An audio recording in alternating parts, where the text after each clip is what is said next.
夠鐘開會嚇，咁我 Colleagues, it's time for us to start our meeting. Please invite the representatives of the administration and the deputations to come in. And we'll take this opportunity to confirm the minutes of the meeting on the 25th of October. Any comment? If not, the minutes are confirmed.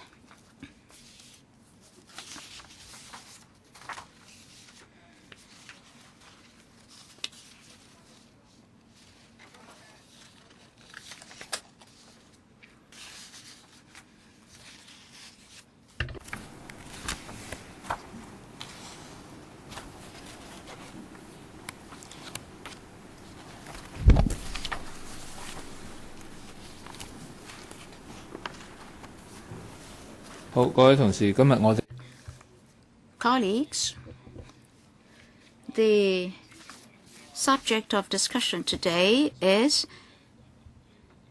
difficulties facing people with dementia and the services made available to them.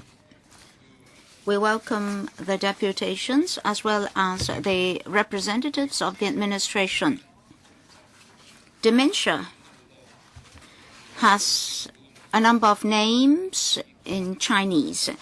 In the government's paper, they're still using 老人痴呆症. On some other occasions, we have 腦退化症, and the latest one is 認知障礙症. And in overseas jurisdictions, there have also been changes in the name. Dementia is not unique to the elderly, that is, those above the age of 60. We understand that the age of contracting the disease is lowering. But of course, the officials attending this meeting today are mainly related to elderly services. And of course, we also have representatives from the Food and Health Bureau, the Hospital Authority, and the Department of Health. I hope that you can go back and inform the administration that this disease is now not unique to the elderly. About 10% of the people above the age of 60 have contracted dementia, so quite a number. Now we have about 1 million people in Hong Kong above the age of 60. So given that calculation, we should have 100,000 elders at the age above 65 who have contracted dementia. We welcome the deputations today. They're going to tell us their difficulties, the care services now available to the demented, and so forth. Well, deputations and individuals attending, may I remind you that you're not protected by the Legislative Council Powers and Privileges Ordinance. I'll give you 3 minutes each, so please grasp your time well and complete your remarks in 3 minutes. I'll first invite the administration to explain its paper to us. Mrs. Chan, perhaps I should defer to our colleagues in the Food and Health Bureau, FHB. Mr. Chairman, this paper is mainly to brief members on the government's measures to support persons with dementia and their carers, as well as long-term care. I'll first talk about medical and health care, and then Mrs. Chan will mention long-term care. Medical and health care services are mainly based on the assessment and support of the Hospital Authority, which has got a dedicated team from various disciplines to tailor-make a treatment program for the patient. There will also be follow-up services as well as rehabilitation services for the ex-patients. Most of the patients are living in the community. Outreaching services are provided by the HA. We visit elderly homes to provide follow-up and treatment services. In terms of education and training, the HA has also done a great deal of work. For the Department of Health, they mainly provide health education. They've produced a great deal of materials on dementia in the hope that the public will accept and know the disease. They've also prepared teaching materials and visited homes to provide training and treatment. Maybe our colleagues from the Department of Health can elaborate. Or maybe we should have Dr. Dai from the Hospital Authority first. Mr. Chairman, for caring services for the demented, a number of specialist departments are involved: psychiatry, geriatrics, and for special problems leading to memory problems, we sometimes have the neurology department of the medicine department. But most services are provided by the departments of psychiatry and geriatrics. Normally, we receive referrals from the general outpatient clinics. Comprehensive assessment will be conducted. If dementia is diagnosed, then in accordance with the assessment results, we'll provide medical treatment to the patient. We'll also provide drugs. We've got a lot more drugs these days for these patients, and more patients have been able to receive medication.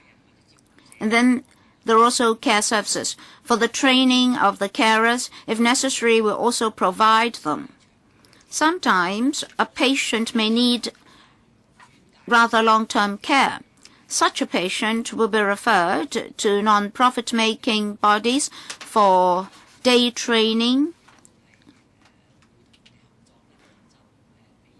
and long-term care training. If necessary, they'll also support us in providing services to the demented elders. Dr. Chan, for the Department of Health, our health teams will visit local communities to provide education and training to the patients and the carers so as to enhance their knowledge on the disease.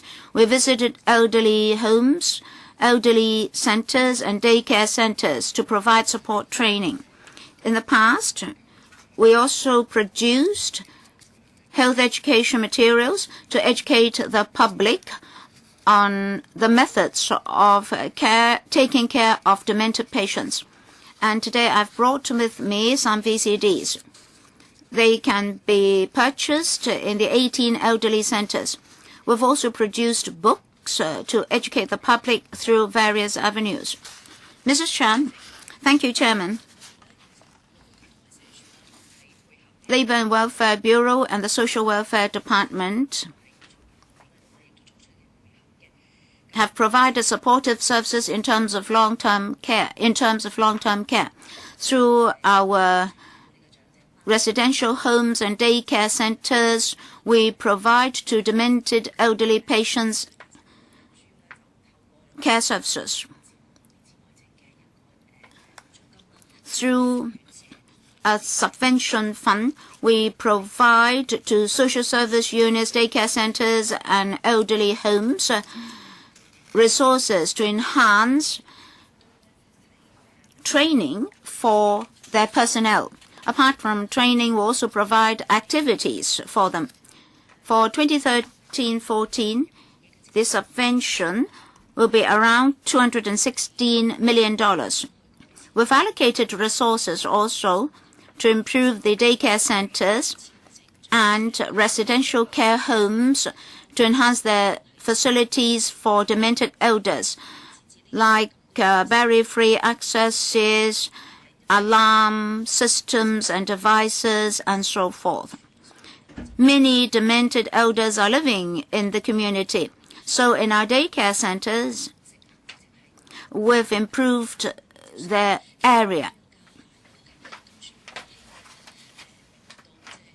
in the hope that the demented elders need more space and special rooms and facilities. So we've provided support for the homes and centers.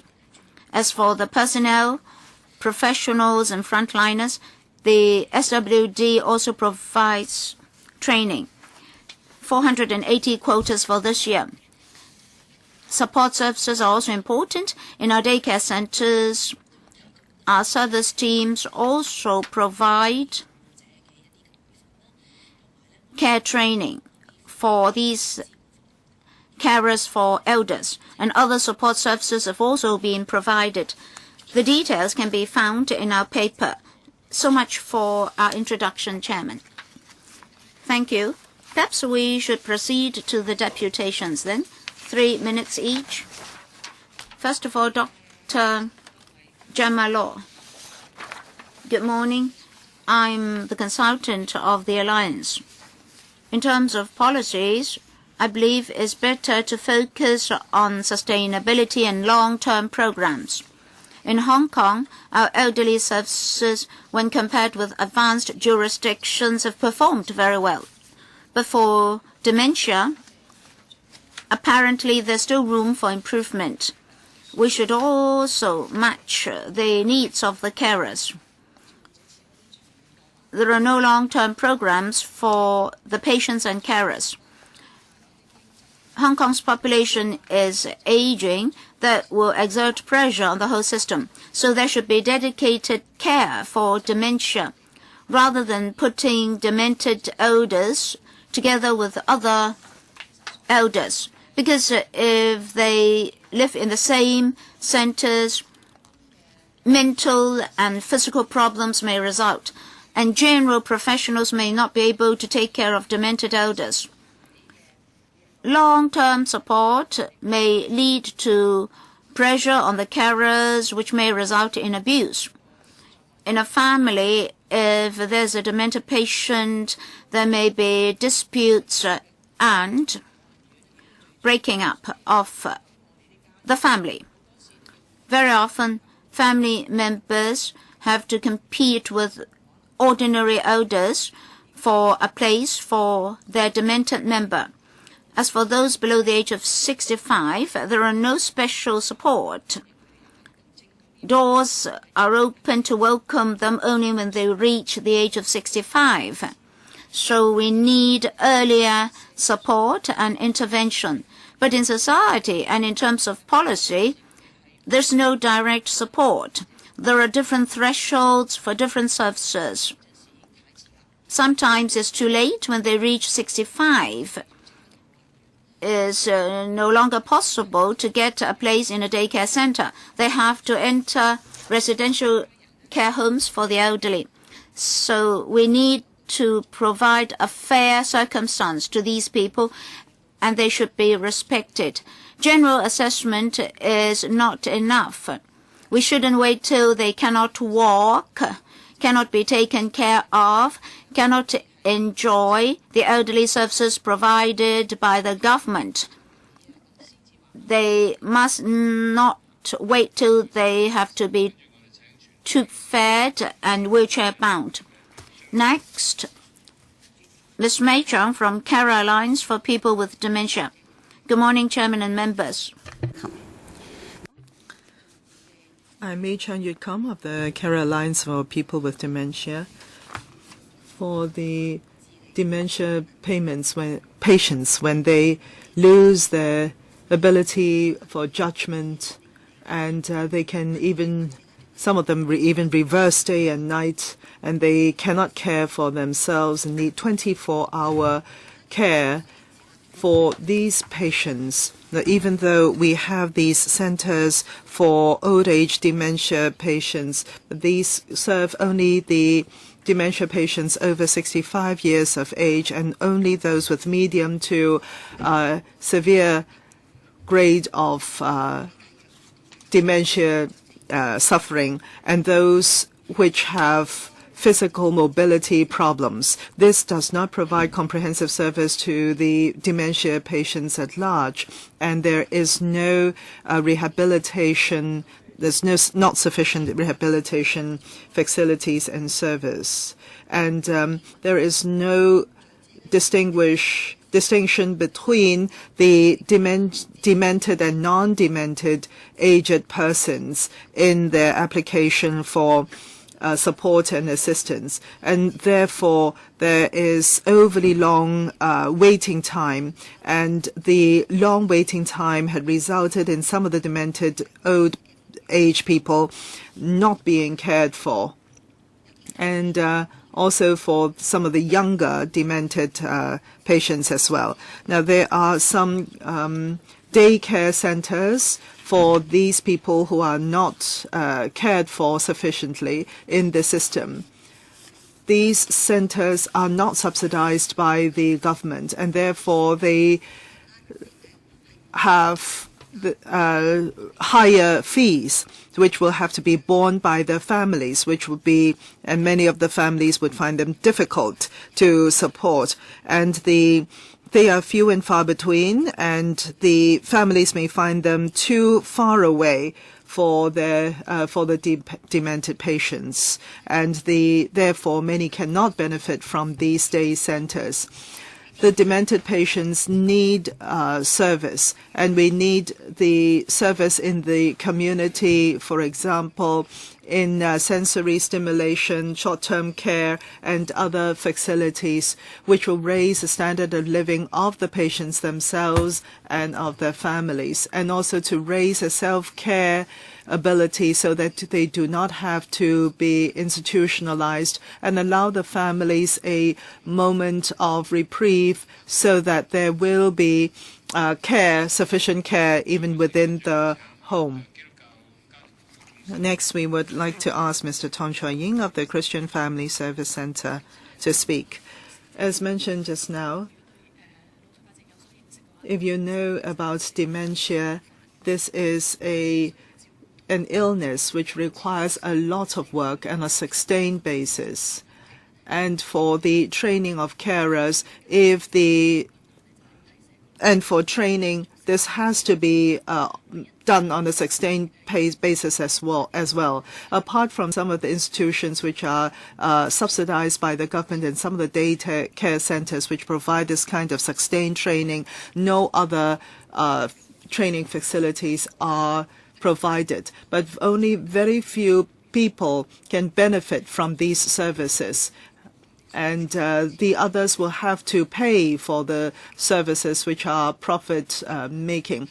As mentioned, training has to be done on a sustained basis, and it may require the family to fork out a few $100s a month in order to sustain this kind of training provision. I would like to know whether the subsidy can extend to demented elderly and services to them. According to my understanding, there are 20,000 enjoying IGC or enhanced service, and of those, only 20 to 30% are demented. The number is not high, but on the other hand, there is urgent need for such services from this group. And also for the families of demented patients, because they have to care for these patients. Some of them have to stop working in order to provide the care for these demented old age people. I do not know whether the carers can also be subsidized, that is, carers who are caring for demented patients within their home, so that they can be financially supported as well. And also for the community, there are those under 65 which are not eligible for institutions or daycare center demented patients. In fact, these are the people who need urgent training. Mrs. Koh had already mentioned the earlier the training can be provided, the better. If they can be provided with early training, they can continue to live in the community effectively for longer. But these people have no support whatsoever. The hospitals provide some training, but after a few weeks, they are discharged, and after that, they are at a loss. They will have to go to the profit-making institutions or centers, which will present long-term financial burden to them. So we hope that they can be provided the necessary services. Hong Kong Society for Rehabilitation Center on Research and Advocacy, Anchor Hong. Thank you. We're talking about service for the demented, whether it is for the demented old people or for other people. This has always been a social problem, and it is in a very severe situation already. If you think about your friends and your or perhaps within your family, there are already definitely people suffering from dementia, and there is a lot of attention on this issue. And our center had always provided for service to these patients. But from the front line, we see that even though we have provided training and other care services, even though we have helped them to a certain extent, but it is far from sufficient. And the government should consider the following few points. First of all, that there should be a policy and comprehensive policy, sustained and long-term policy for dementia caring. For the mechanism itself, for those under 65 demented patients, there is no service provided to them. And secondly, in the assessment, there are lots of limitations, so that making it difficult for the for dementia patients 60 or 65 or over, making it very difficult for them to access service. And the waiting line is also very long. And hopefully through board places and other for-profit centers, we can shorten the queue and also provide more services within the community. We understand the government had done a lot of work, in particular in medical and community levels. And for those who have been screened or assessed, and where there's early intervention, many people have been diagnosed with dementia early on. Through medication, their condition can be ameliorated or the severe onset delayed. But on the other hand, they still cannot access community or services within the community. So how do we strengthen the service within the community? That is important. Perhaps local or regional or home visit service should be introduced. There are some vouchers introduced, but we see a lot of restrictions, but not the effectiveness yet. Hopefully this can be improved so that they can really help those who need the help. We also see that there are subsidies, and this is very important. The government should put more emphasis on providing these financial subsidies. Manpower and also site provision, land provision is important for the care of the elderly. Ms. Leung Fengping.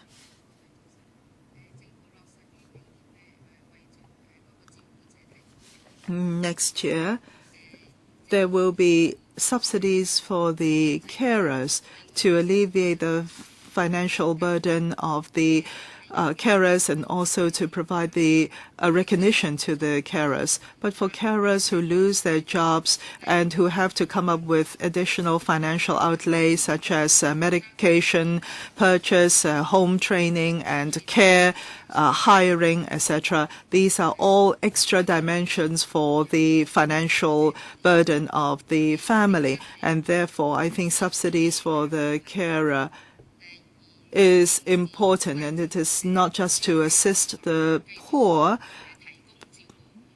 but to help the carer to continue to provide the caring help and to alleviate the government's burden to a certain extent for providing this kind of assistance in the community. The carer should not have any age restrictions, etc. As long as the person is of able body, the carer should be eligible to the subsidy. The carer is usually the spouse of the patient.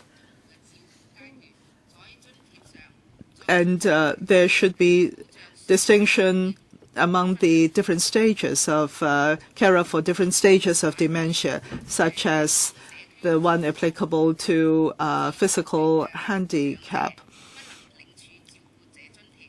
And the it is unreasonable for the aged who are enjoying certain social welfare benefits to be denied dementia subsidies. That is not fair. Dementia patients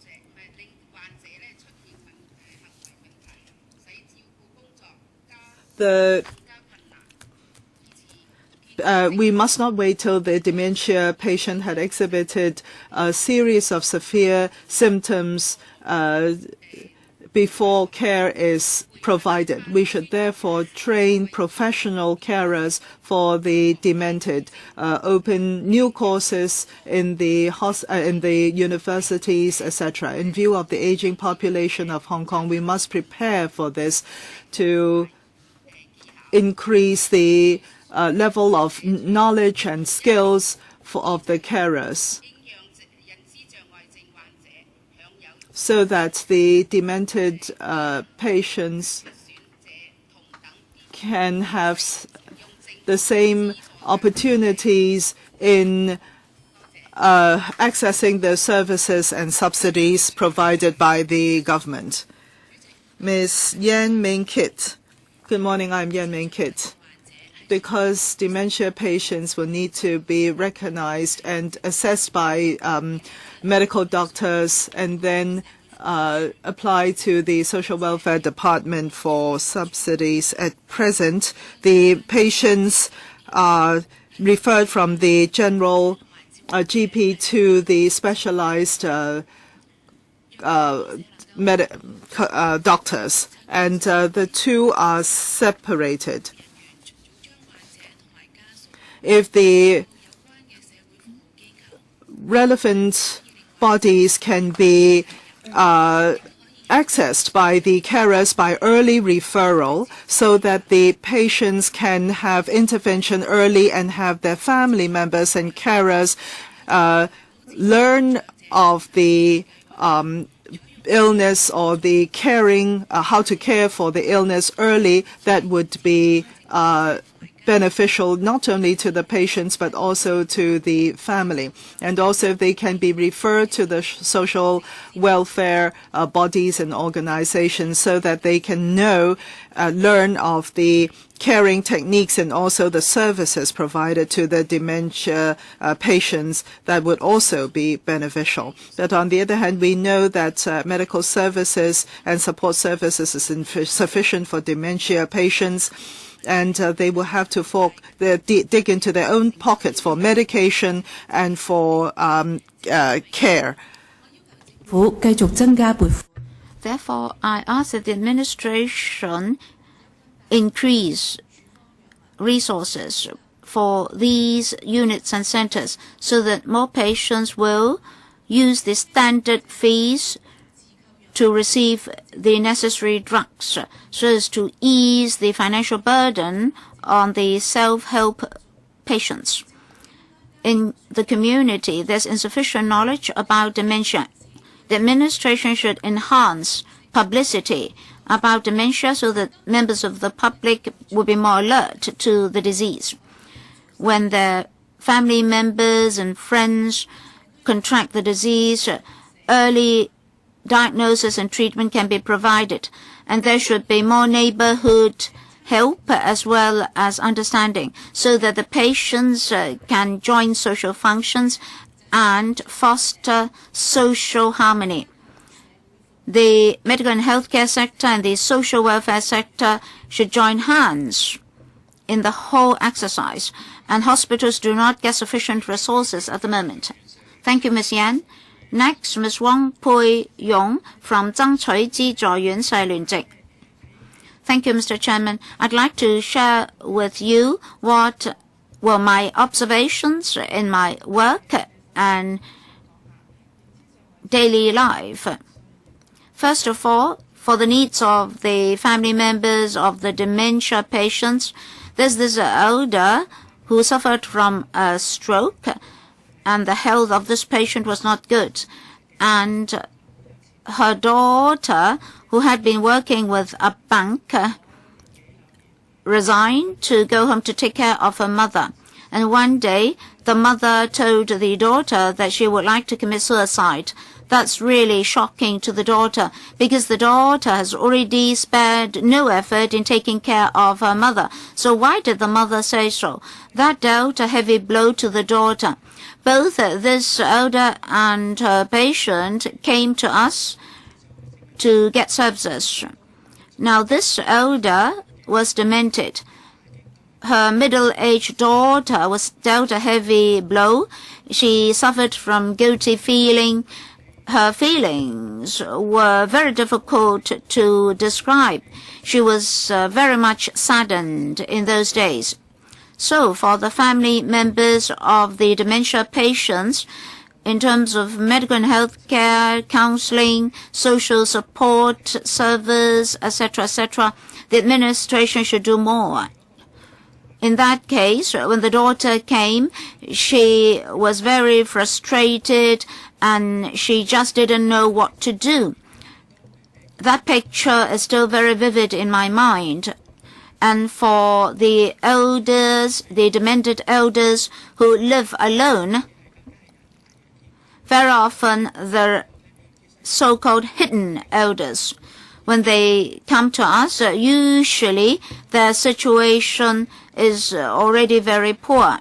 And very often doctors will diagnose that they should no longer live in the community. They should live in RCHEs. They've worked very, very hard throughout their life, and eventually they have to go to private RCHEs. We're very much saddened by such cases. When they go to hospitals, colleagues of other units have to tidy their homes for them. They can no longer go back to their homes. So there's a great deal of sadness and solitude in these cases. For these elders who have struggled so hard throughout their life to contribute to society should not be treated like this. And then in another case, there was this hidden elder who had not been diagnosed as demented. And then there was this son of hers, and the parents of dementia patients may also contract dementia themselves. If so, their mentally retarded or disabled children will get into difficulty. We don't want to see such cases. Thank you, Ms. Wong. Next, from the Hong Kong College of Psychiatrists with Mr. Lau Ka-hin. Thank you, Mr. Chairman. I'm a doctor in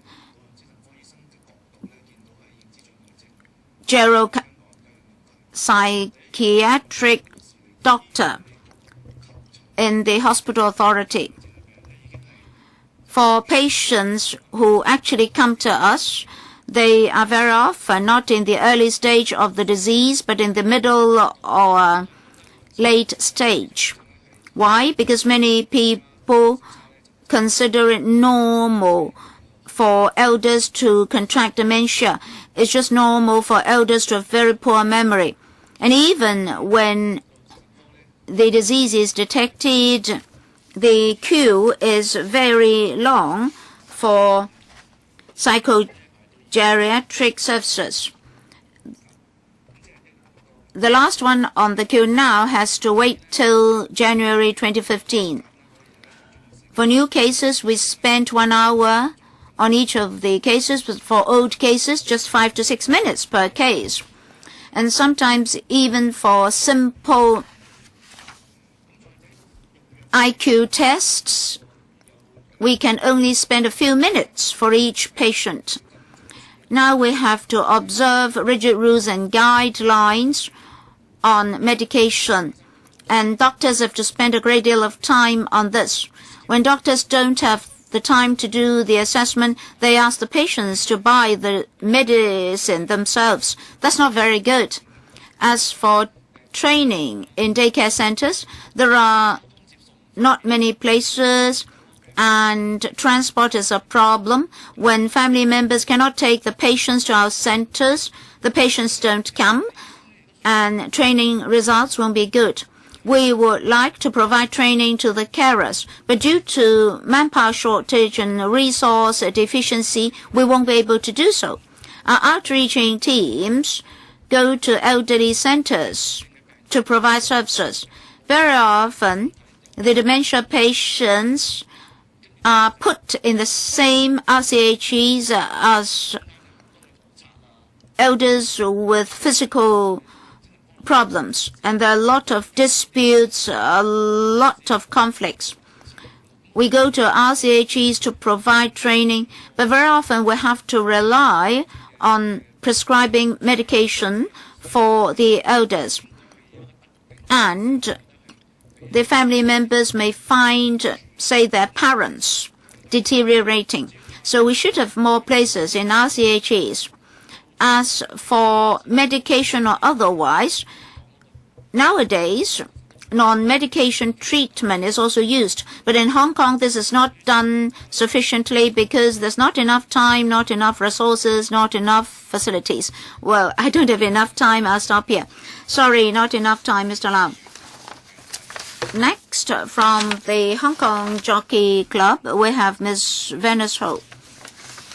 For the support provided to the dementia patients and their carers, they're only self-financing services. That's not enough. Community care and residential care should be enhanced so that demented elders will receive the same level of support as other elders. As for support for family members and carers, including training, we'd like the administration to set up a systematic, formal and long-term training to them to enhance their skills and knowledge. Very often we have this question mark in mind. For pregnant women after their delivery, they have a carer for the first month for them. For demented elders, we don't have formal social support and partners for them. So we would like the administration to consider training dedicated carers for demented elders. That is, frontline carers. They can go to the homes of the elders or go to the RCHEs to ease the pressure in the process. We can also enhance the services of the whole profession, targeting dementia, so that their staff members will get a positive image. Thank you. Next, Hong Kong Alzheimer's Disease Association, Dr. Wang Kai-sheng. Mr. Chairman, I'm a home carer. I have less pressure now, but I'd like to raise 3 points. Policy is important. Number one, this is not an ordinary disease. At present, in the medical profession, we cannot yet prove that it is a disease. But it is actually an epidemic. In a family, it can be a torture for over a decade. In society, in terms of economy, it can deal a heavy blow to society, even at a more severe level than SARS.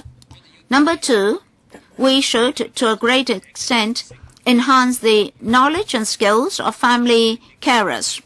In 2009, there were certain studies that almost overturned the belief of the medical sector in relation to the major cause of dementia. At present, most drugs are produced on the traditional theories, 2 traditional theories. Our medicine can no longer help dementia patients. So the heavy burden falls on the carers. After providing 10 years of care, I'm now a semi-speech therapist, semi-activity therapist, semi-Buddhist supporter, semi-psychologist, semi-physiotherapist, semi-occupational therapist, blah, blah, blah. But then I don't know fully these disciplines. So how to ease the pressure on carers? My friends and I are very willing to support these carers. We are precious assets of our society. We don't just want help from other parties. Number 3, dementia patients should best not be disturbed by other people. Under the leadership of professionals, they should live and learn together with other persons. Semi-dynamics and the second law of thermal operation. A person may become dizzy and just don't know what to do. These dementia patients may just be sitting in centers, not playing, not communicating with others. And in many of these homes and centers, these elders sit there all day long. Even if they're normal at the beginning, they may become demented. They will not know what to do. But if they're well taken care of, they can improve, their cognition can improve. In many other jurisdictions, dedicated personnel take care of them. They're free from disturbance by others, and they have improvement. Let me repeat the 3 points. Well, Dr. Wong, don't repeat yourselves. Time's up. Time's up.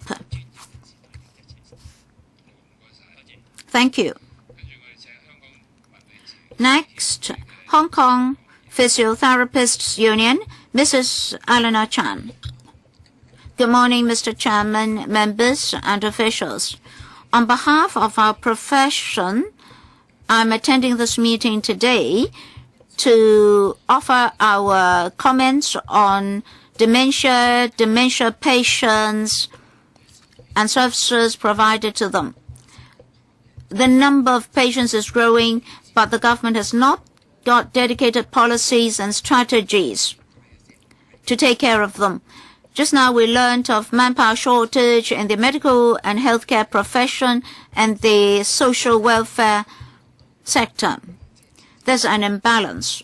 So we do worry about the future, because sooner or later we ourselves will also be affected. Many professional bodies and lay organizations, through various direct avenues and alternative avenues, present recommendations to the administration. We do have an alliance to reflect our demands and views. However, the administration has not been implementing appropriate policies. We see no outlet. Is this a medical issue, a welfare issue, or a labor issue? The government has been harping on old tunes and following old practices. This is actually a huge hindrance to us. Internationally, clinical experience shows that certain treatment can benefit the dementia patients. I'm a ward manager, a former ward manager in one of the HA hospitals. Many physiotherapists had tried to experiment on the clinical results of oxygenated exercises to treat patients, dementia patients in the early stage, and that had proved to be effective. So you should upgrade the support for these supporting teams. And then in the later stage of dementia, the patients may develop other symptoms, and physiotherapists can help with balance so as to reduce the chance of the patient falling. Work pressure, etc. should also be addressed, and physiotherapists can help. Well, manpower is absolutely not enough. So I hope that personal experience can be taken up by the administration so that early treatment programs can be worked out for these dementia patients. Thank you, Mrs. Chan. Next, Hong Kong Occupational Therapy Association, Ms. Tam Hiu Yan. Good morning, Mr. Chairman, members and officials, as well as deputations. On behalf of our profession, I'd like to say something about the views of my colleagues and co-workers. We've been bearing huge pressure in caring for dementia patients. We've got an economical suggestion to ease the pressure on patients and workers. Early identification is very important. If emotional problems can be identified early, then we can differentiate between dementia and other mental or emotional problems. Family medicine should also intervene early when these patients are queuing up for specialist services. Early intervention should include family visits in the early stage so as to guard against the falling of these elders. And for those below the age of 65 or 60, existing services do not cover them. If the HK can identify the patients early, appropriate care can be given to them. And for non-medication treatment, be it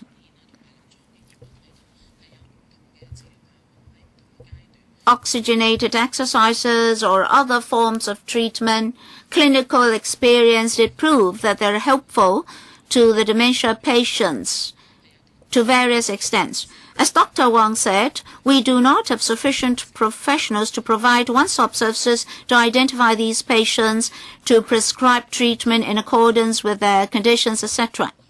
The HA does provide such services, but the waiting time is very long. So how should we go about this? We do need dedicated centers for dementia patients, as well as one-stop services. And such services should include coordination of non-medication treatment and assessment. And we do need professionals for assessment. Moreover, I believe patients and family members would like the patient to be taken care of at home, but there is difficulty here. There are no dedicated facilities for dementia, be it the board place scheme or additional resources allocated by the government. We would like to provide help to these people. If you need a detailed submission from us, we're willing to draft one. Thank you, Ms. Tam. If any deputation has any written submission, please pass the submission to us as soon as possible, and the submissions will be uploaded to our website. Next, Ms. Chang Tak-yin, let me tell you a story. I know a daughter and a mother. The daughter is about 40 years old in a residential care home, contracting dementia. The mother is demented for a few years. She is 70 years old. In the early stage, community nurses did take care of the mother. For reasons that I don't know, maybe the mentally retarded daughter had been taking care of the mother, and the daughter had been giving medicine to her mother for quite some years. That's very dangerous. wrong medication may be given to the mother. And before going to work, the daughter will give medicine to the mother. And then at night, they dine together. And then the daughter gave medicine to the mother. And then they loiter around. The mother was demented. She forgot that the daughter had to go back to the hostel by a certain hour. And very often the hostel did not see the daughter and dialed up their telephones to fetch them. And the social workers were very worried. And there were occasions on which the mother and daughter were only located during or at midnight. And they might not know the way back to home and hostel. They may fall. And unfortunately, if they encounter bad guys, sudden incidents might happen. So this is really a very sad song for the patients and their carers and family members. Now, many of these patients and carers don't get enough service. So please invest more resources in these services so that these people can lead a better life. Thank you, Ms. Chang. The deputations have spoken a lot about the difficulties facing professionals and family members. Thank you very much for your views. Perhaps we should first respond to some of the comments we have heard. For example, early identification, specialized service, and the waiting time, even within the HA, from GP to referral to specialist, it takes a long time. And in between the time, that is during referral, there is no support whatsoever. And even if there is outpatient specialist consultation from there to referral to the daycare center or other care services, it will take time again.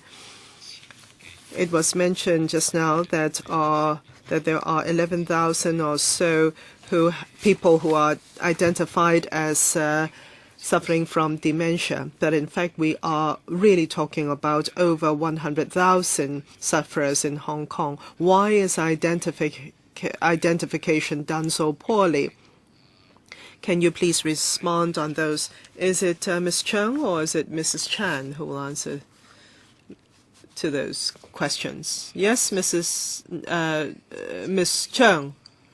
Or perhaps Dr. Dai can talk about the early identification for dementia patients. Dr. Dai, please. As mentioned just now,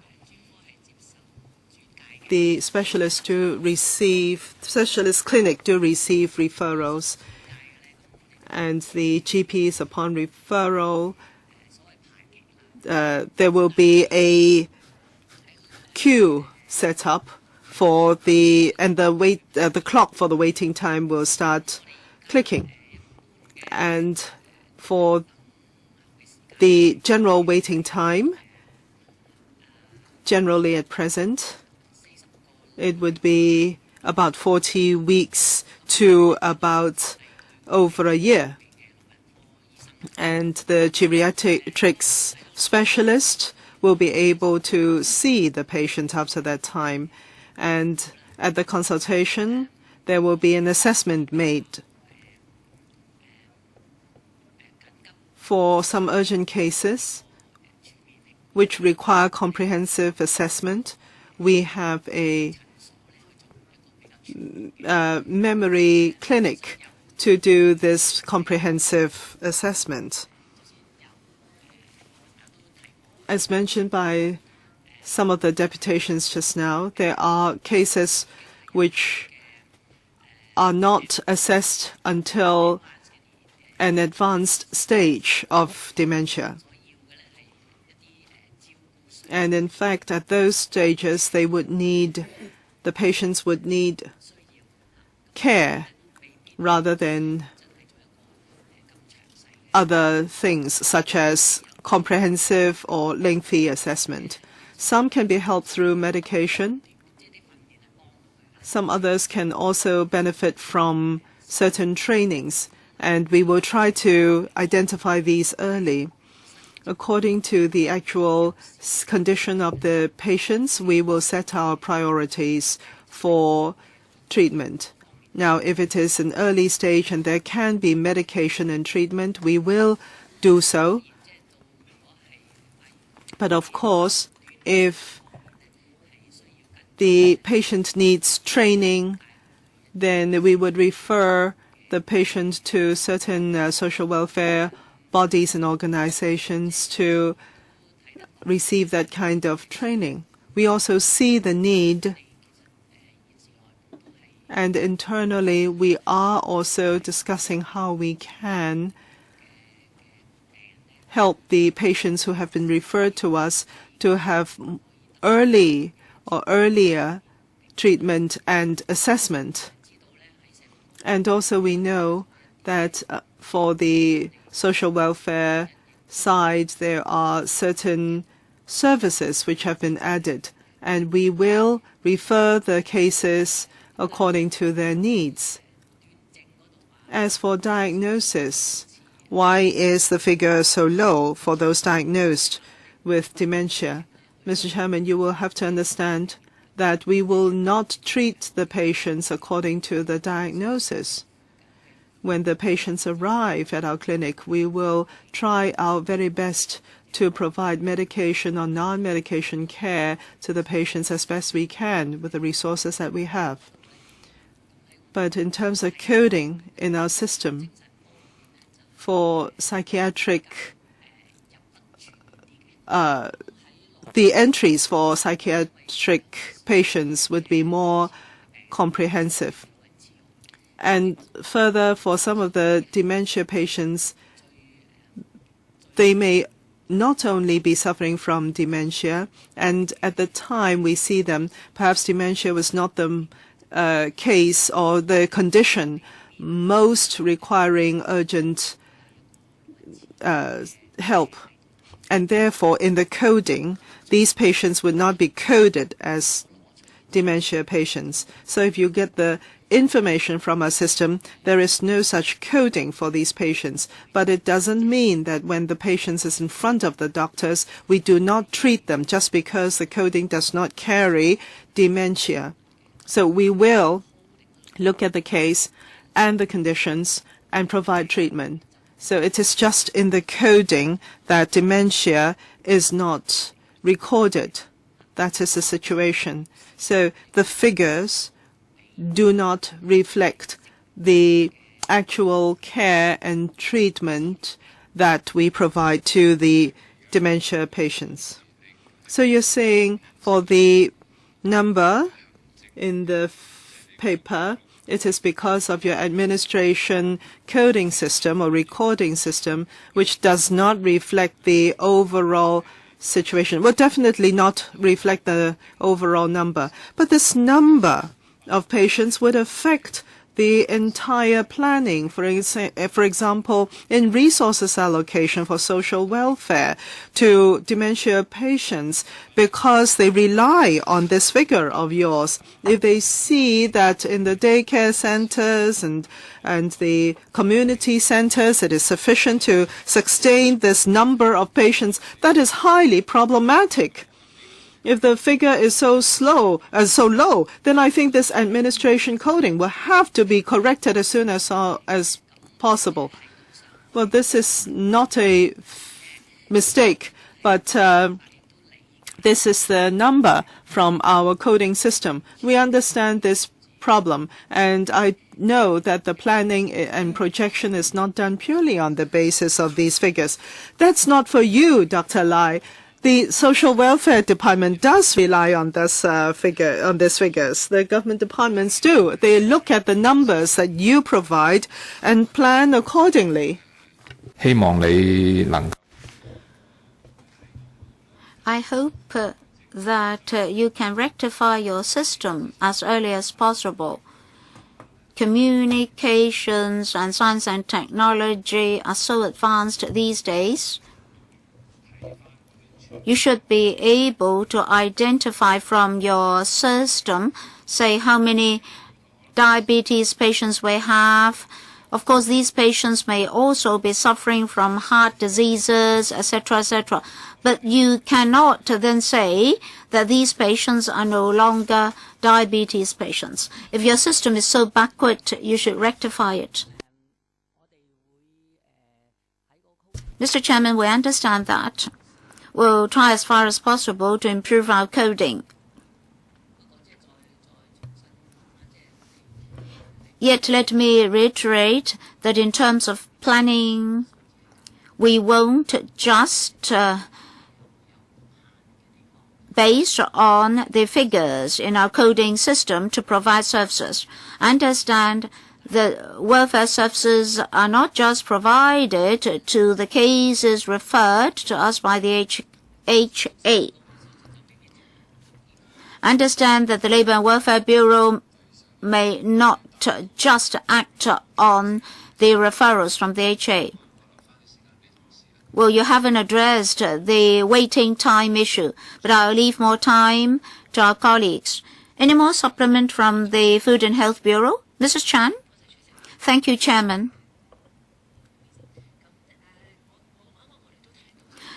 Just now, we've heard the deputations.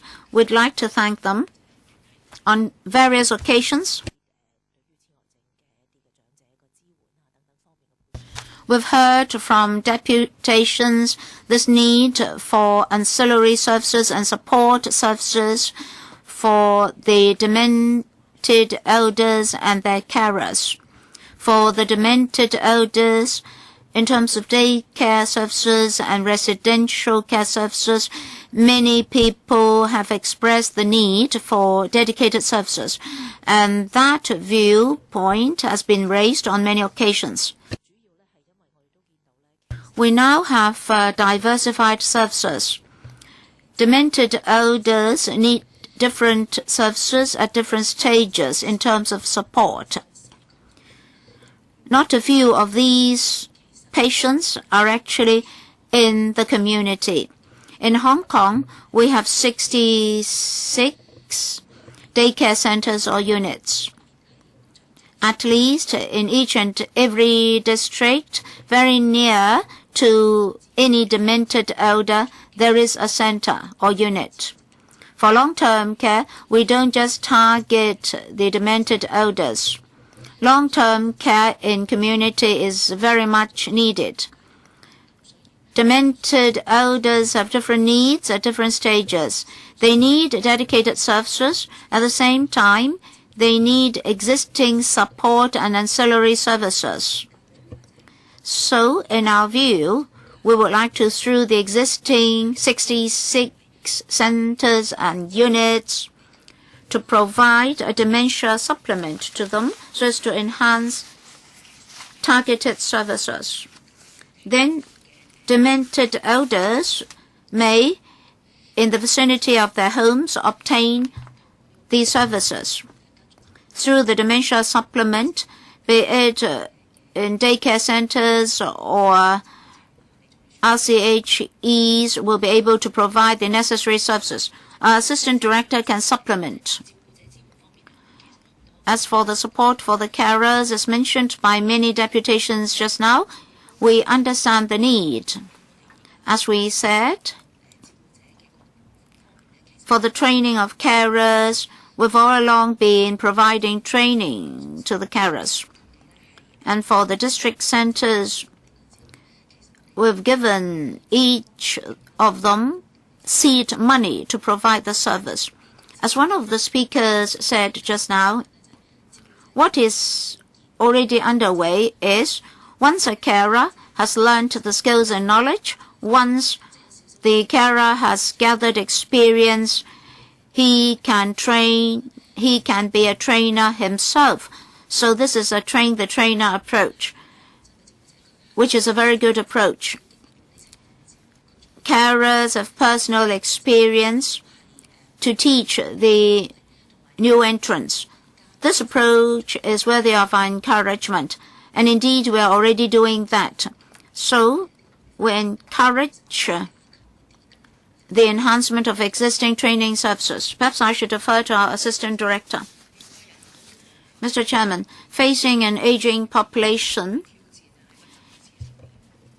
it is a fact that we have to face the growing challenges resulting from dementia.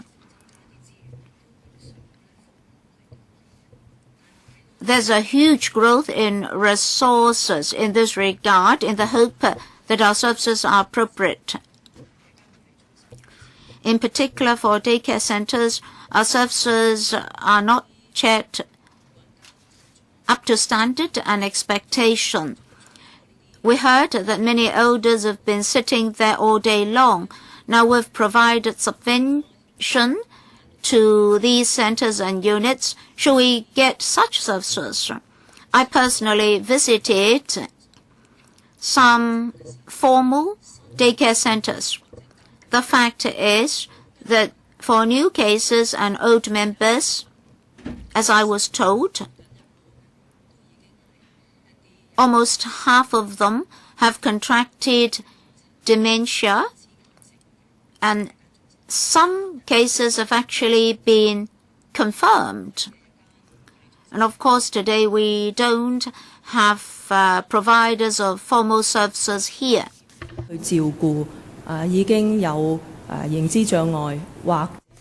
How should we take care of dementia patients and demented members of these organizations?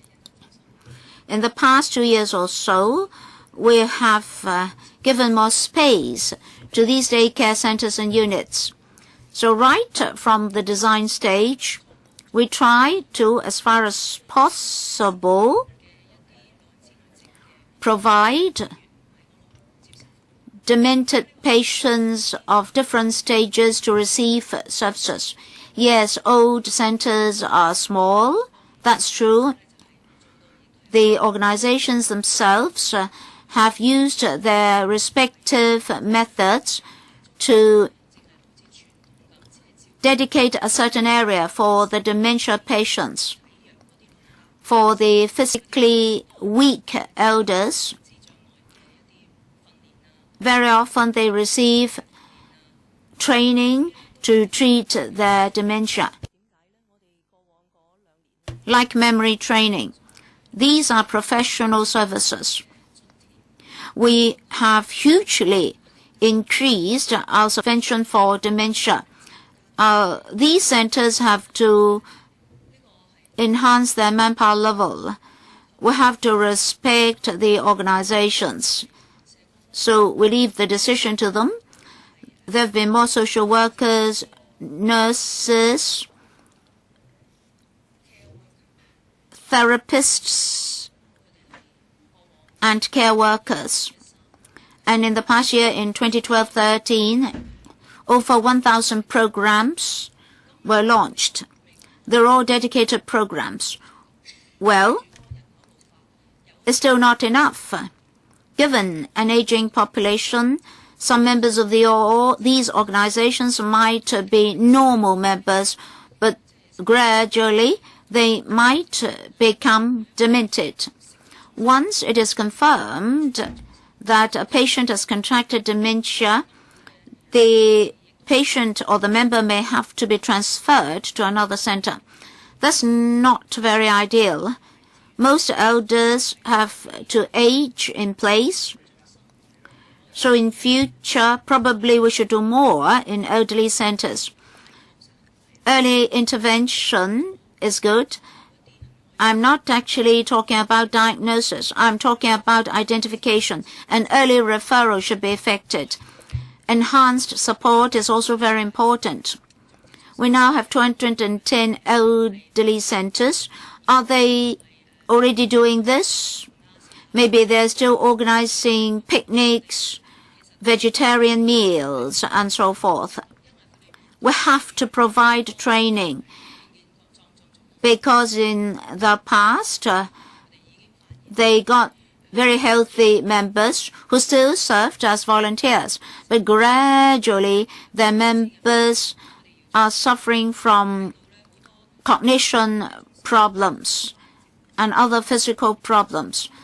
So I've seen that certain centers are focused on elderly training, targeting training for demented members. Most centers have been providing the service. You can ask them, do we have a systematic approach? Some authorities and deputations here have mentioned physical exercises. I understand that some centers are experimenting these exercises. Universities and relevant departments are also doing research. I'm pleased to see that these centers and organizations are enhancing their services. As for subvention, we'll continue to monitor the need. All right, colleagues, whatever you say or ask, they say there are services. But when you ask them how many people are benefiting, that's quite another matter. 3 members, Chang Kwok-chi, Mr. Poon Siu-ping, and Mr. Tam Yu-chung. Mr. Chang Kwok-chi, well, 5 minutes each. Thank you, Chairman.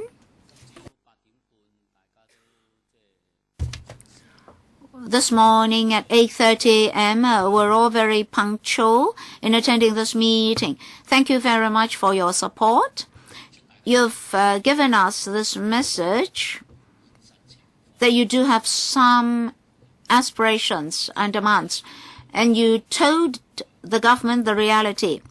However, the government is still acting like a tape recorder. Apparently, we have all the services, but forever the services are not sufficient. I've always been saying this.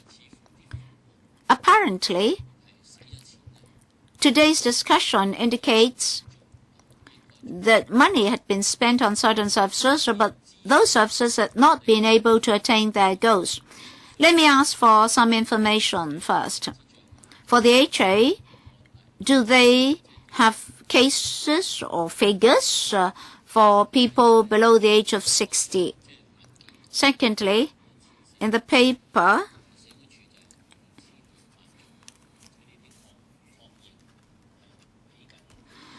the HA has 11,400 confirmed cases and the Social Welfare Department 5,600. Well, this is very different from the 100,000 we heard earlier. So I'd like the two bureaus to tell us the details. Just now, a deputation talked about hospital and community or treatment and community cooperation. What kind of cooperation? Is it to provide services to the aged, and is it on a sustained basis? Because the staff very often have very high turnover, and it's not satisfactory. And the Assistant Secretary said that the centers are now larger than before, and some are being extended in terms of space. But I have to tell the government that we have a composite model now, a kind of hybrid model. Do not tell me that all the floor area is dedicated to dementia aged patients. There are other elderlies who are also inside the centers. These are composite centers. Now, there have been deputations who ask the question, why can there not be dedicated service, dedicated centers? The private sector provide dedicated centers to the dementia patients, but why is that lacking in the government services? We have raised this time and again. Your answer had been there are different needs and different extents of need, and therefore you have put them together. But on the other hand, we have to point out that these centers should cater to different levels of severity of dementia patients, and not dementia patients plus non-dementia elderlies. Now we look at the document. if we divide the total expenses by 5,600 patients, we are really talking about over $3,000 per month. This is a substantial figure, but it is, of course, not sufficient. But on the other hand, have you tracked how these $3,000 are being used? For instance, in the centers that you mentioned, do the workers or the staff inside the centers, do they serve the demented patients or are they serving the other elderly? If you do not do this analysis, you will not be able to know. And there are training for specialized training. Have you also tracked and provided information and direction as to how the organizations provide training? If the training isn't insufficient, nobody knows. If the training is good, perhaps some people would get to know about it. So have you traced the efficacy of the training? Mr. Chairman, I do not know why I have so much to say today. I've used up my 5 minutes. Yes, I think we have sufficient time. I think the government should respond on figures, for instance, 60 or under. For those diagnosed as dementia, do you have the number? We'll have to look at the number when we go back. All right? There is a huge discrepancy between the two numbers, and internationally, it is usually 10%, and which is 100,000, which should work out to be 100,000 in Hong Kong. Why is the number so low here? Well, Mr. Chairman, I've already talked about the coding system. Yes, so that is a mistake in the coding system. But also, Mr. Chairman, not all dementia patients come to the HA.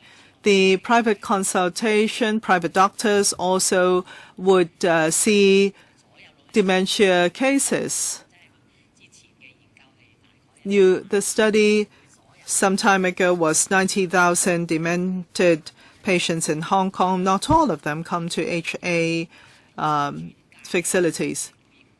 But where there are doctor referral, they will come to the HA. And also in our clinical capture system, there are certain limitations, and therefore the resultant number. But this number does not mean that we are only providing service and treatment to that number of patients. Yes, would you please, Dr. Dai, go back to the system and give us the actual number. How many patients are diagnosed with dementia? Yes, we will try. As for specialized daycare centers for dementia, Mrs. Chan, or is it Ms. Lee? And also the monitoring of usage of subsidies. Yes, in my previous answer, I have provided some information. I would not repeat the information here, but to talk about tracing of or monitoring of subsidies usage, Ms. Lee will provide that answer. If you make the calculations, it is 30,000, but in fact, it is about 40,000 now. But we cannot look at the number independently, 30 or 40,000 per year per person. This is the sum for extra finance and extra budget for these centers. The centers would already have their own financial subsidy, and this is on top of the existing that they have for dementia patients. So how do they use this money? Activities organized by the center, for instance. Now, these are not any activities. but these have to be activities directly related to dementia patients, such as training, sensory training programs, etc. They will have to tell us what the programs are in substance, and also how much is spent and the effectiveness of the programs. And these are long-term recognized centers which have been within our system for a long time. Yes, granted that the knowledge for dementia and caring for dementia patients is something that is new relatively. Only in the past 10+ years that we have been focusing on this as an issue. Do we really need courses opened at the university for new courses that are related to dementia? Yes, we will be talking to the universities, and also in the medical and health, etc. We have been working together with them on training courses. Thank you, Ms. Lee. I have been working on this over 20 years ago in dementia patients. Over 20 years ago, more than 20 years ago, they have been providing services in dementia service, and we are behind by decades in Hong Kong. Thank you very much for coming to the deputation. I thank the bodies for coming up. For understanding the need of dementia patients is something that is urgent, and early identification is also very urgent in Hong Kong. As Mr. Chairman had pointed out, the government is still providing us with papers with the term 老人痴呆症 in Chinese, dementia in English.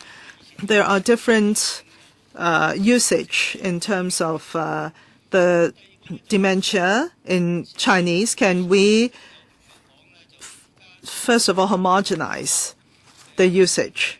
And the second question is that for the HA patients, they are usually medium to advanced stage dementia patients coming to the HA. The HA had provided certain information there as well just now, but I would like to know, for long-term planning and target, what exactly is the situation? The 114,000 cases that was mentioned just now, and I'm looking at the Chinese University Medical School 2006 survey. It points to 63,000 in terms of number, so it is a huge number. Do you have a certain figures as to how many people need these services, and how much workforce and human resources do we have to allocate to this area to service these patients? In 2013 and 2014, the subsidies for dementia patients in the service provided in the centers for dementia patients, you were not able to, the government was not able to provide information concerning the usage of subsidies, and how do you determine the efficacy of such programs? 3 questions.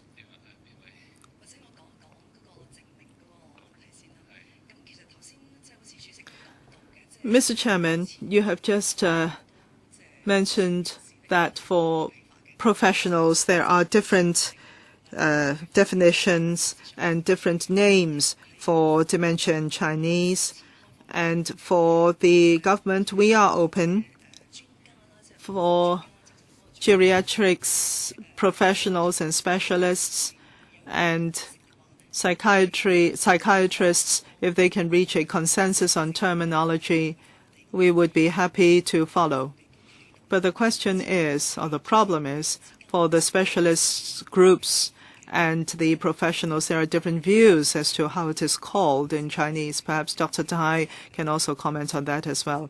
As for planning, I think the HA every year, they will have planning for services to be provided according to the demand and needs of the population in its aging and also in the requisite demand for care and aged service. Perhaps Dr. Dai can provide some of the details there. For the HA, according to International Classification of Disease, which is internationally adopted, set out by WHO, we have referred to that. And in terms of terminology, we have in the International Classification of Disease that we do not see any adjustment or amendments there. We have to follow the international terminology because this will facilitate communication among professionals internationally on the disease. And in the future, this will also facilitate easy and clear communication among the carers and patients. So internationally, since there are no changes or amendments to the terminology, to 老人痴呆, this term in Chinese, so we have therefore followed this terminology. Terminology aside, what about planning?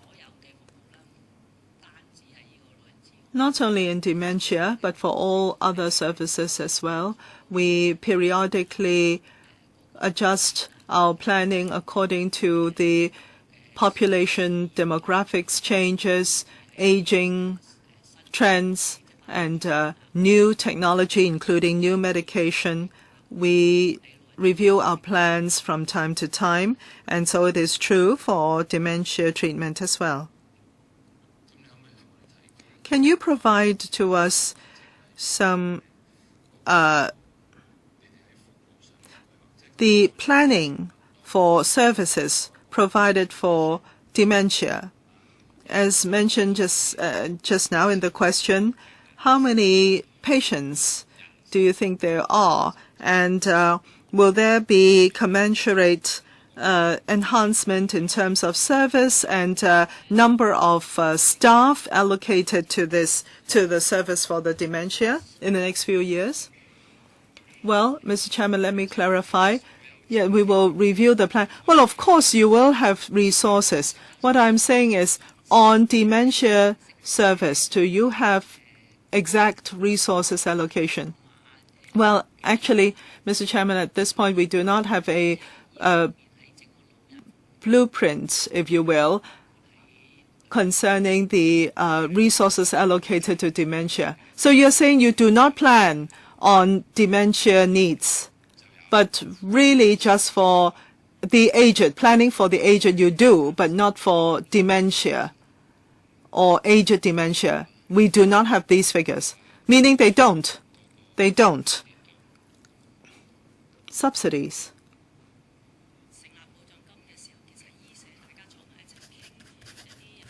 For subsidies, we usually come up with certain checklists. From the checklists, we have some preliminary screenings for the centers, and then we provide this information and the cases to the outreach teams for the aged. And if they confirm that these are dementia patients, then we would know how many of these inmates or these patients in the centers are actually demented patients. And we will provide this information back to the centers and the institutions, because at the time, the centers were of the opinion that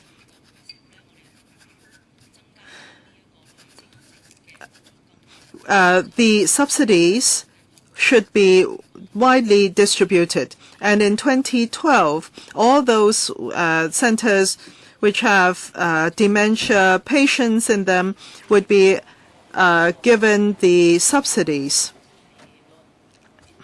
And the old people's or elderly outreach team had their own work requirements, and we have been providing the kind of analysis that I've mentioned just now on an annual basis, together with the social welfare bodies and the association, because we do have a big subsidy every year. So for this year, we will continue with the amount of subsidies to allocate to the various centers and institutes. Some bodies have suggested that we have a 2-year subsidy instead of single-year allocation so that they can do longer-term planning. So are you saying that in the coming year that there will be such subsidies? Yes. For 2014 to 2015, that will be the mode of allocation. Mr. Tam Yu Chung, first of all, I'd like to thank the deputations and individuals for coming to tell us the actual situation and the need for services. At first, I only knew the Chinese expression 老人痴呆症 and later 認知障礙 and 腦退化 for the term dementia. 老人痴呆 sounds a bit negative, it's not so ideal, but if this is used in the community, then we have no alternative. But maybe it's good to find an alternative. Whatever the Chinese translation for dementia, that's a reality. Our population is aging, and actually the age of contracting dementia is ever lowering. As for easing, well, I don't think I've observed any cases cured or any patients cured.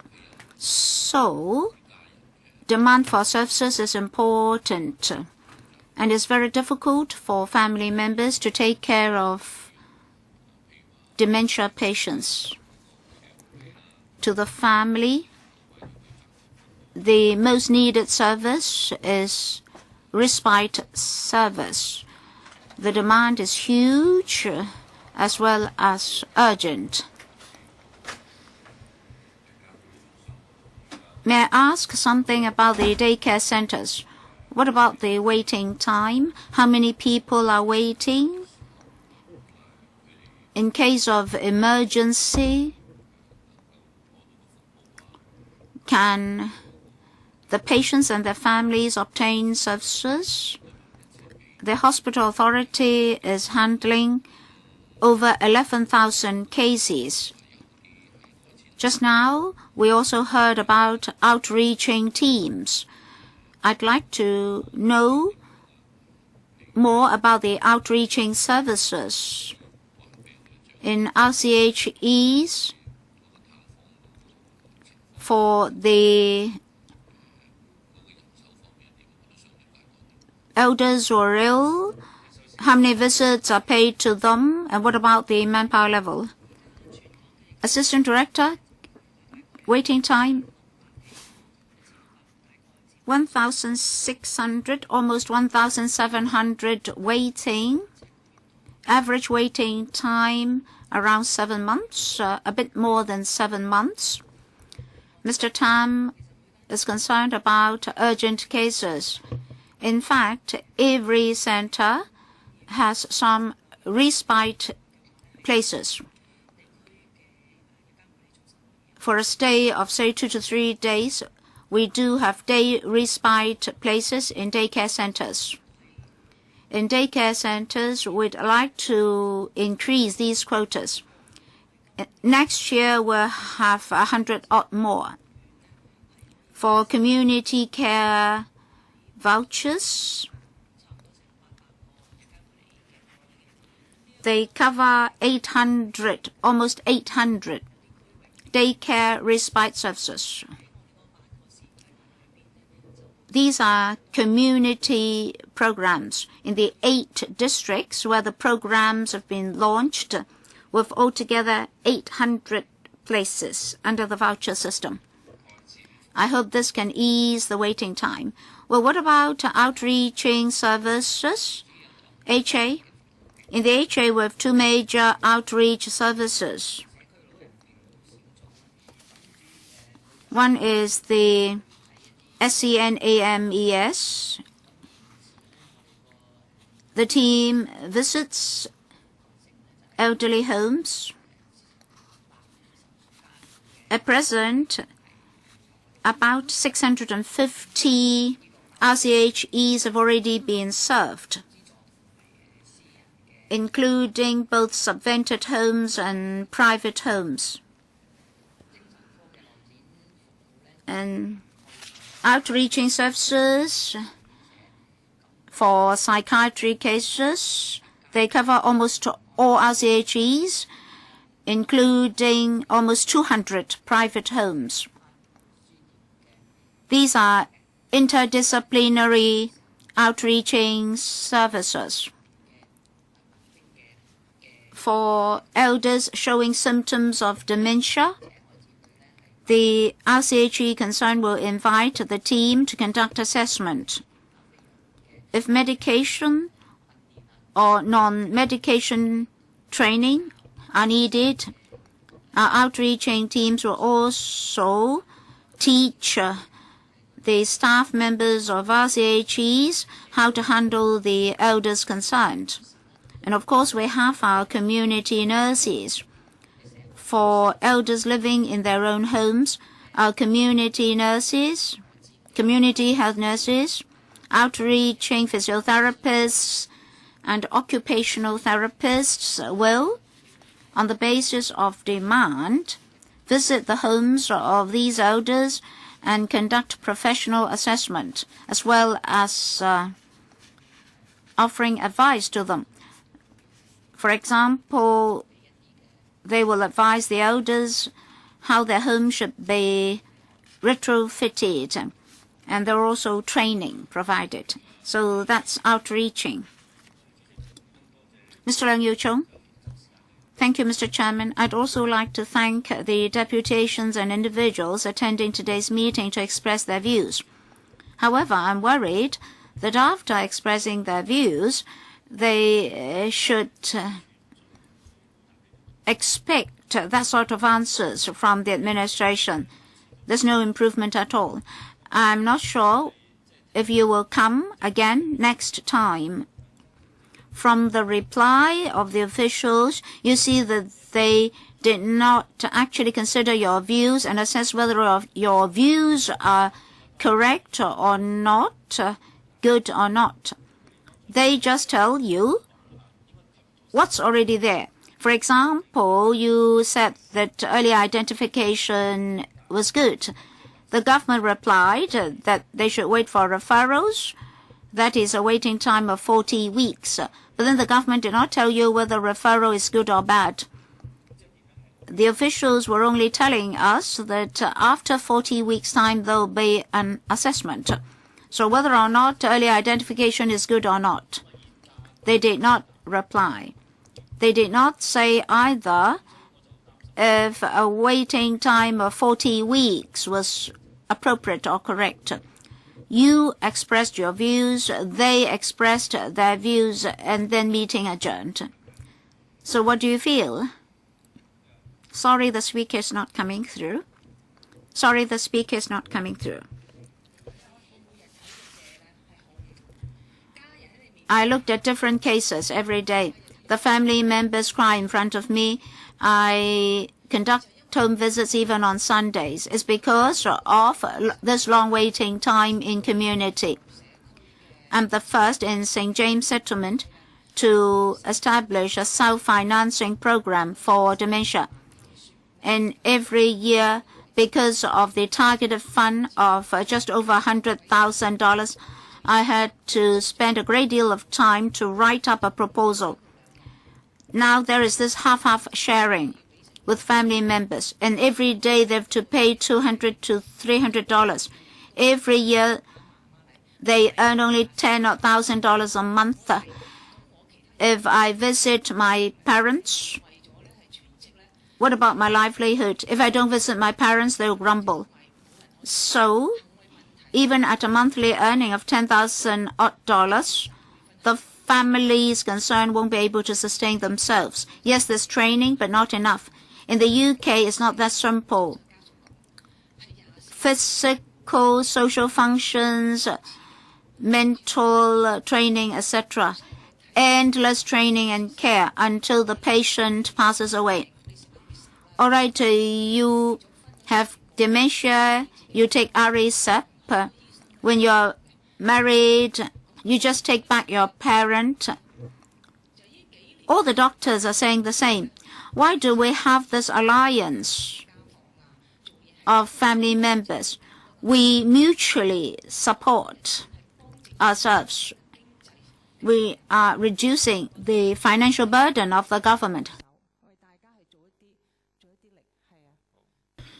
We would like councillors to help us. Yes, you're good doing all these, but the government will tell you do more. What I said just now was you and other family members and friends have expressed a lot of views, but the government won't say whether you are correct or not, good or not. There's no response at all. Have you heard any response? Yes or no? Now, this is not an important issue. For example, the term dementia, 老人痴呆症 in Chinese. You've said it, and the government recognizes that the age of contracting dementia is ever lowering. If you call dementia in Chinese 老人痴呆症, 老 means aged. So what about a young person contracting dementia? Is there any concern about this term? But the government will not handle this for the time being. They always refer to international standard. 老人痴呆症 is 老人痴呆症. Whatever society says, it doesn't matter. They only say that they keep an open mind, an open attitude. That's tantamount to saying nothing. So they're saying that they'll wait till there are changes internationally. So it's useless or meaningless to say they keep an open mind. Tell us very clearly that they will change only when changes are effected internationally. I'm worried that government is not responding to the remarks of the deputations and individuals who will then be very frustrated. Councillors won't get frustrated, but that's not the attitude of responding. Insofar as information is concerned, we all have these materials in front of us, so you have to respond to the views heard. Should that be the case, is it good or bad? They want their questions to be answered. Very simple, Mr. Chairman. They mentioned this waiting time of 40 weeks. Is it really necessary for the patients and the family members to wait for 40 weeks? Can we have specific answers? Well, I also agree that they are playing sophistry, which is a convention for CY Leung. In English, is dementia. There's no suggestion of old, elderly, or aged. So it's not because of international classification of disease when it comes to Chinese translation. But as they said so, I would not like to argue with them. They are evading issues. Referral from the GP to the specialist, well, they just say there's a waiting time of 40 weeks. That's it. We're also very unhappy. Whenever we invite deputations to come, we understand the zeal and enthusiasm of the deputations. We would like to have honest dialogue between the deputations and the government. We'd like to have positive response from the government. But the government has always tried to be very self-defensive. They only say that given the present level of resources, they've already tried their best.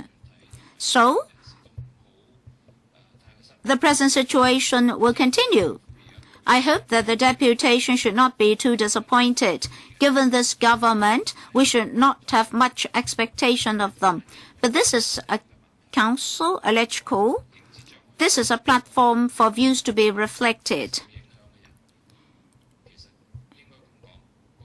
Perhaps I should say this. Dementia affects family members. The family members are in the greatest difficulty.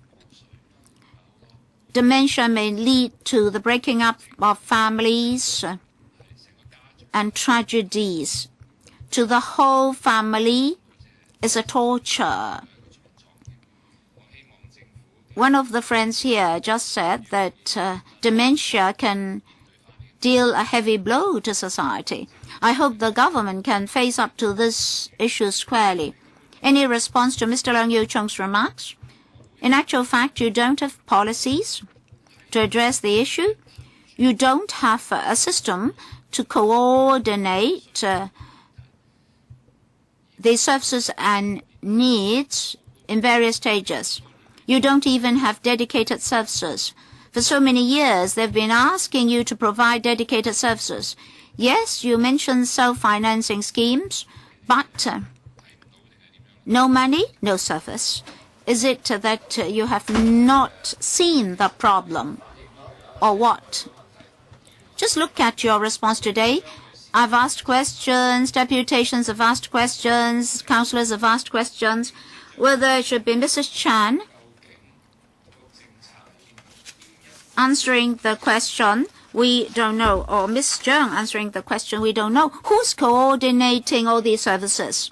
Well, Mr. Chairman, for dementia, it is a very complicated issue relating to a number of different services and also the different stages of the patient's needs. There are different requirements. So it is not just on the level of elderly care or medical that we can solve all the problems. And that's why in long-term care and in medical services and treatment, we will have long-term cooperation to provide the best treatment and care for these patients.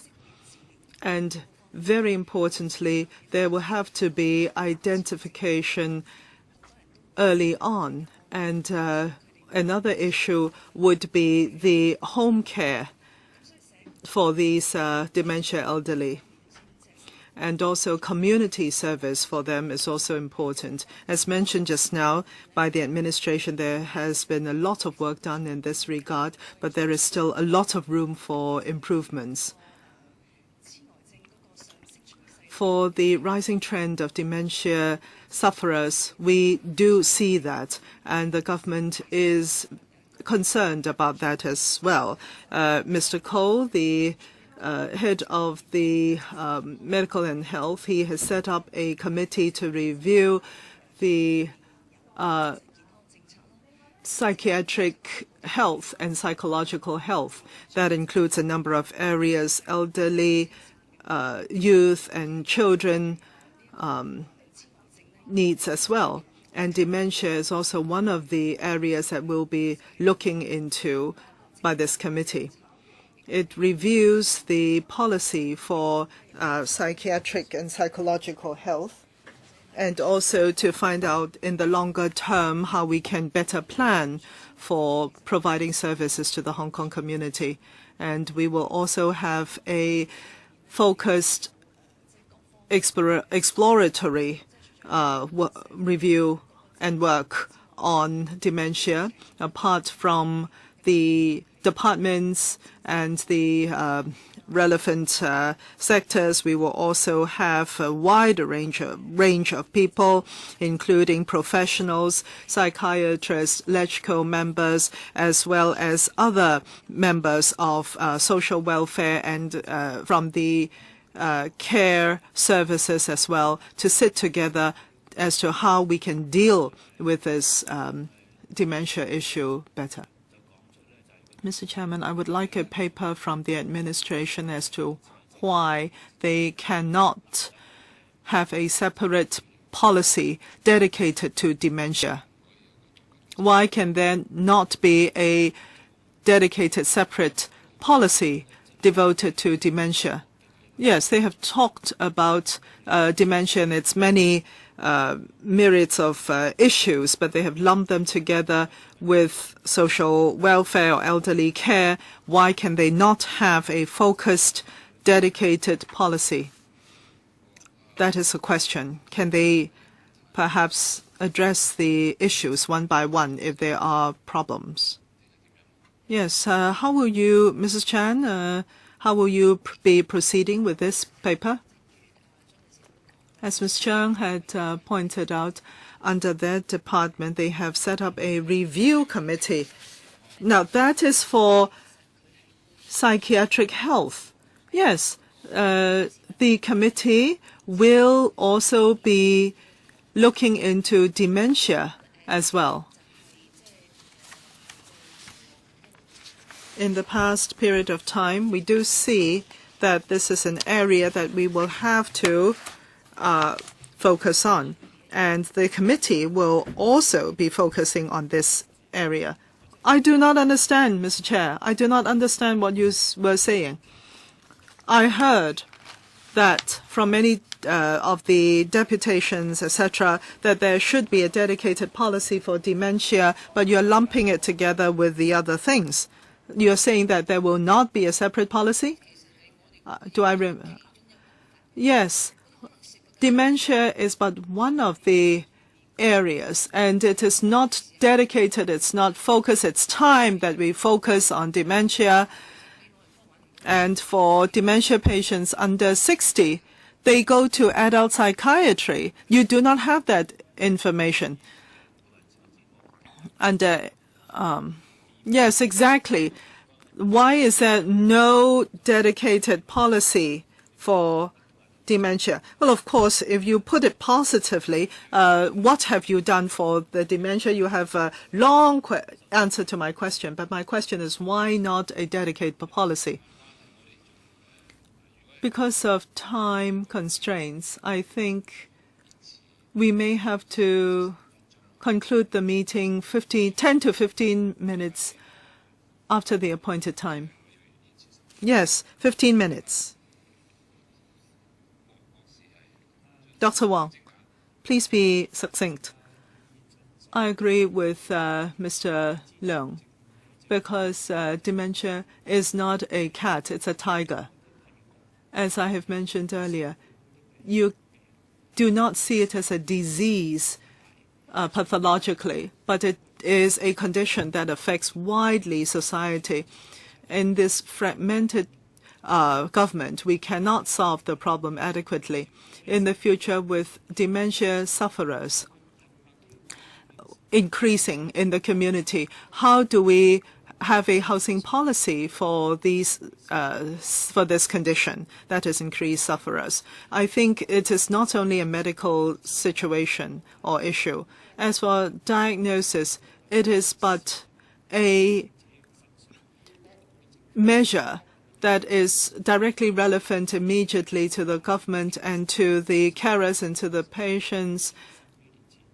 In fact, even before there was any positive diagnosis, there were already symptoms, maybe over 10 years ago. So, yes, thank you, Dr. Wang. I have heard from various persons just now that we need an independent policy dedicated to dementia with planning and target setting. We need specialized solutions and measures to reach these targets. And Mr. Leung Yiu-chung is saying that he does not see this policy and he wants the government to come up with a paper to answer the question why there has not been an independent policy and independent planning for dementia. I do not know whether it is Ms. Chung or that's Food and Health Bureau, in collaboration with Social Welfare Department, probably, to come up with this paper for us. The deputations who come to the session are very meaningful in what they say because they mostly have frontline experience with the dementia condition. For the terminology, the Chinese version is 失智症, and that is also adopted by Taiwan as well. The WHO Chinese version report uses 失智症 and not 老年痴呆症. Why are you not following at that? 失智症. Now, if you want to follow WHO, the title of the report is Priority in Public Health. That is to say, in public health, this is already identified as a priority, dementia. So at least you should have a policy. If not a policy, at least a strategy for meeting the needs of dementia. Just now it was mentioned that in certain organizations, such as the Social Welfare Association, they have already given the government a proposed policy. I would like to know what you have done with that proposal. And also, it was mentioned that there's a specialist committee set up. Are the carers also invited to join the committee? And also concerning cooperation between medical service and social welfare, where there is a positive diagnosis, let's say for medium-level dementia, will there be service provided right away, or is it still the situation that the person will not be given service because of non-assessment? Now, you mentioned just now, according to the 2002 report, well, I've looked at the report. It is actually a pilot study with only 6 people involved. It's a pilot study, very small scale. There were 6 organizations which are dedicated to dementia condition. Since that has grown now, you should have a study concerning whether it should be a consolidated or hybrid service provision or whether it should be dedicated service.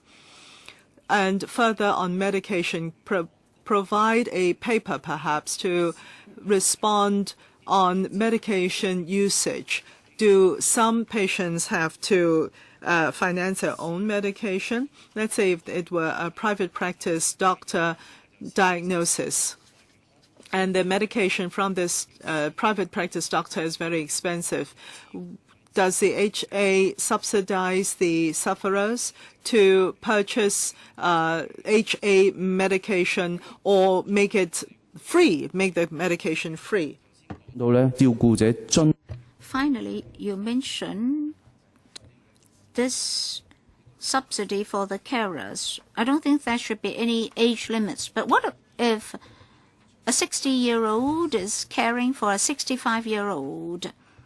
Will that person be entitled to the subsidy that you have in mind? Ms. Chung, subsidy for the carers? Well, in the review committee, representatives of carers and patients are represented, and we have medical and health professionals as well as welfare professionals. So the representation is very broad in the committee. What about assessment? Can it reflect the needs of the dementia patient such that long-term care services can be given to them? Well, to put it in the reverse way, if the assessment has already recognized the patient as a demented patient. Can service be guaranteed? Comprehensive assessment is an international practice. We first of all have to recognize a set of mechanisms covering home care and assessment, professional assessment. I think many people have misunderstood that dementia patients will not be eligible. In fact, many items of assessment include behavior, emotions, memory, and so forth.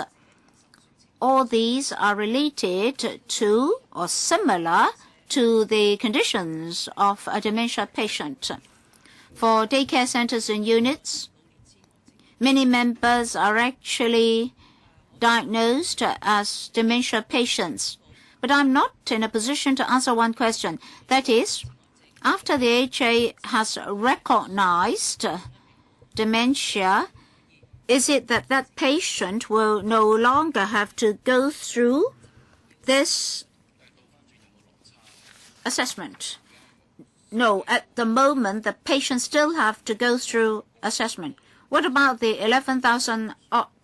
Can they pass your assessment as being needing medium care? Well, we're talking about long-term care for this assessment. So we have to be very clear about the two services. We're talking about subsidy for long-term care services, including residential and daycare.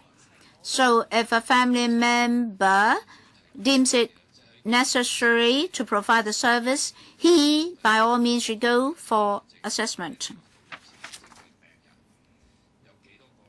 Among the recognized dementia patients, how many have actually gone through assessment and has been diagnosed as being demented for medium degree of care and middle level of care?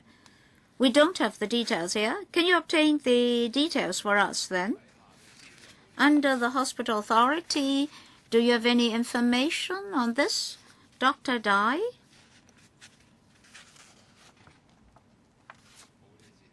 No? Then how can the medical and welfare sectors collaborate? Social services are subsidized services. I don't think you're asking them to pay $300 per day for the services.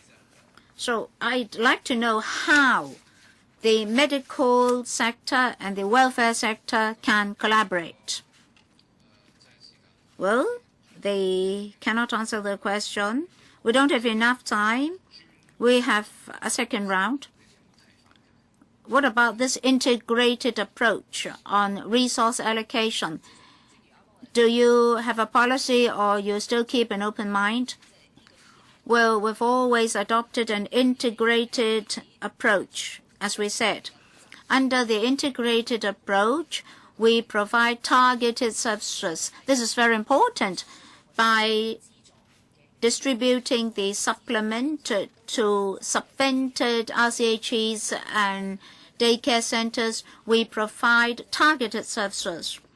The chairman asked us to look at this integrated approach and the experimental voucher scheme for 6 RCHEs and daycare centers.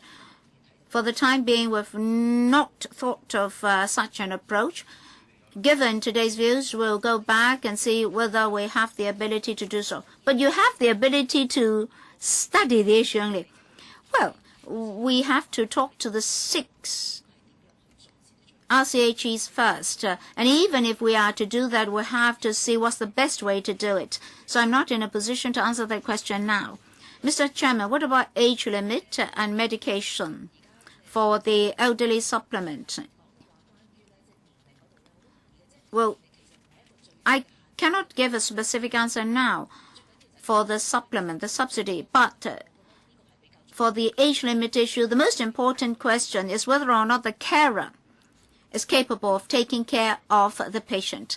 Anyway, we'll go back and consider the issue. Well, medication, well, between two clusters of hospitals, there are different approaches. A drug may be subsidized in one cluster but not in the other cluster. So what if the doctor has already prescribed the drug? Can the patient get it? Well, for this issue relating to hospital clusters, I'm not in a position to answer it now. I'll go back and find out an answer for members. What about private medical practitioners? Mr. Tang is saying for medicine prescribed by private medical practitioners, can support be offered by the HA as well? This is related to resources. The HA has to take care of many patients at the moment, and given an aging population, we're facing heavier and heavier pressure. As for medication, there's a wide variety of drugs. The HA does have very clear guidelines on medication. If a patient goes to a private hospital or private medical practitioner and needs other drugs, can he go back to the HA to seek assistance? Under the existing policy, the answer is no, because huge resources will be involved. Mr. Chang Kwok-chi? Thank you, Mr. Chairman. First of all, I have to mention that to treat an illness or disease, the HA should be held responsible. But for care and support, the Labour and Welfare Bureau cannot escape its responsibilities. I think the LWB should take the lead, and the HA and the Department of Health should help. $200 million is not a small sum of money. Just now, colleagues from the SWD said that there's monitoring. I agree. But it is the subvention agreement that's leading the subvented organizations in relation to the number of people served, the number of sessions of activities, etc. The welfare sector has been spending a great deal of time to cope with such a system. They don't have much time for actual services. This friend from St. James talked about an application for $100,000. He was able to set up a center to provide services. $200 million, 30 centers. If $4 million is given to one center, then 54 dedicated centers will have to face 5,600 patients, around 100 each. To demented elders, this is quite a good approach. But given this hybrid approach, the resources allocated by you will not be specifically for the 5,000 odd patients. So the answer from the LWB failed to answer our questions. The impression is that they don't want to shoulder their responsibilities. So long as the organizations fulfill their FSAs, it will be all right. This is not a good approach or method to handle the dementia patients. So please give me an answer. If it is a dedicated service, a dedicated center, why not? That is, why can't you have a dedicated service? Their attitude is not an open one in this regard. Mrs. Chan, we consider the integrated approach meritorious. And then there is this difficulty of identifying land sites. Chairman, can they just try one first? They just don't want to try, not even one. Well, organizations can provide premises to you. Don't put the blame on the local communities or the organizations. The question is, you don't want to try it. Mr. Chairman, precisely as we mentioned before, in terms of community services, we'd like to try our new voucher scheme first. Under that scheme, units including social enterprises and NGOs collaborating with us are providing a wide variety of services, and 6 homes have been able to do it. Well, it's because the 6 organizations were willing to do it. You're putting the cart before the horse. They get $5,000 odd per client per month. What can they do with such a level of resources? If you do not try one full-time center, you won't understand why it is so important to have a dedicated center. Mrs. Chan, I think Mr. Chang may not agree with me, but the fact is that we did try it out. But given the present availability of resources, 5,000 odd elders are queuing up for service. After balancing all factors concerned, including land resources, we're of the opinion that the integrated approach is appropriate at the moment. But I won't say now that we'll absolutely not try a dedicated center. But as at this juncture, we'll not set up a dedicated center. So still the answer is in the negative. Now we have to stop here. Thank you very much, deputations and individual friends. Thank you for coming here. It's regrettable that they are not moved. The situation is very poor. Early identification has not been done well. They performed very poorly. We're lagging far behind what's needed by the dementia patients. We don't have a care policy. Our integrated assessment system is lopsided towards physical disabilities. And this is not beneficial to the dementia patients. And we have a long queue for services, be it referral from GPs to specialists, be it queuing up for daycare services. The waiting time is in the tune of months and years. But the later you do it, the more you cannot turn back. This is recognized internationally, but still you're not going to address the issue. You are letting opportunities go. The organizations have already stated their case. For the time being, the government's attitude is one of an evasive one. We lack daycare centers. We lack dedicated centers. All these have proved to be effective, but the administration still insists on its hybrid approach. They also say that the new centers are very good, very good, very good, but the old centers are very crowded. They're overcrowded. Even for daycare centers, they are very crowded for the elders. So we're far lagging behind, we're backward. As for the carers, we always say that there shouldn't be an age limit. The Bureau told us that they've not made up their mind yet. I hope that once you have decided on your policy, you'll give consideration to views expressed today. We request certain figures from the government, such as the HA figures concerning the dementia patients which are not identified in your coding system, and also the medication for the net, and also for the 2 departments, the Food and Health Bureau and also the Social Welfare Department, to provide a policy paper, or rather paper to us, to explain why there is no independent policy focused on dementia. This is exactly what we are lacking, an independent policy and dedicated planning for dementia issues. Mr. Chairman, I have a letter